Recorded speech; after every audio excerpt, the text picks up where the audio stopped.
Okay, kasama natin isa sa mga Olympic hopefuls ng BMX, cross country, walang iba kundi si Shane Yaw Yaw. Shane, kamusta? Okay na po.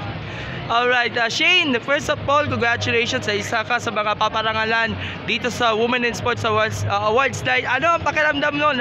Isa ka sa mga magbibigyan ng parangal para dito. Very overwhelming po.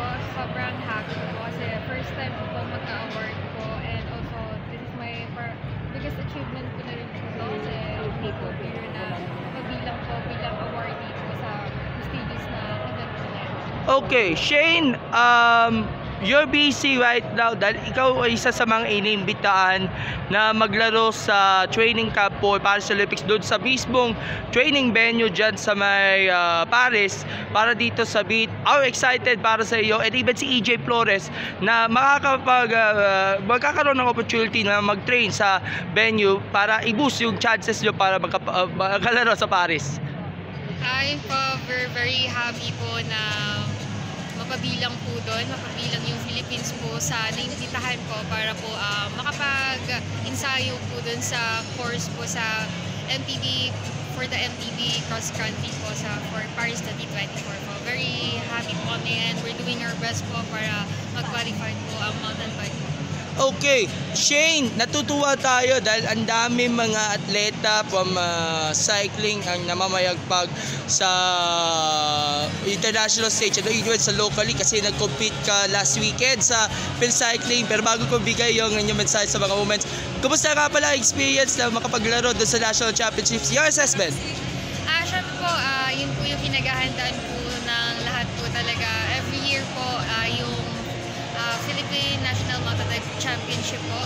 Kasi malaking points din po yung magigain po doon, which is UCI points, which is yun po talaga yung hinahabol po namin na kailangan namin mag-earn po para sa Philippines po, para po ma-maintain po namin yung top 3 spot po sa Asian ranking po for qualifying. As I said kanina, ang dami mga cyclists na babae sa cycling. Natutuwa ka ba sa increasing number ng ating mga female cyclists, especially sa mountain bike? Lalo na ng last competition, ang dami mga newbies and even mga nag-standouts dito sa nationals. Sobrang nakakatuwa po kasi from youth po to elite. From youth, sobrang dami na pong participants po ng women's, and hindi po unlike po nung yung kaka-start ko pa lang po na bilang lang po yung riders po ng women elite. Ngayon po meron na pong youth, meron ng junior, meron ng under 23, and sobrang saya po na makita po yung mga women na nagko-compete din po into cycling, and sana po mas dumami pa po ng dumami, and maka-inspire pa po tayo ng madaming kababaihan po na mag-compete into cycling. Okay, last question, paano mo i-embrace sa pagiging babae sa sport na inyong pinasukan mo, and gaano ba ka-appreciate yung mga atleta natin na nakikita natin na naglalaro, nagbibigay ng karangalan sa bansa? Natutuwa ka ba doon? Ayaw po, sobra po. Hindi lang po kalalakihan yung kayang magbigay ng parangal po. Hindi lang yung kalalakihan yung kayang magpakitang gilas po into sports. Mga kababaihan din po kayang-kaya po na magbigay parangal at kayang-kaya makipagkompetensya po. Magbigay parangal at kaya makipag-compete po locally, internationally, laban kababaihan. Alright, yung mensahe na lamang po, final message sa ating mga taga-suporta, and magpasalamat ka lang sa PSC.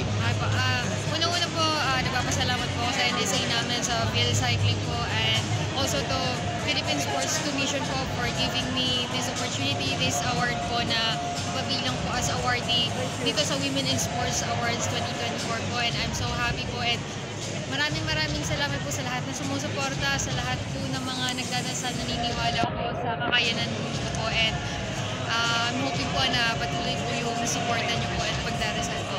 Alright, and good luck sa inyong darating na Paris Qualifiers campaign. Susuportahan lang namin ang inyong kampanya, and of course sa other cyclists. More power and more blessings to come. Salamat po! Selfie!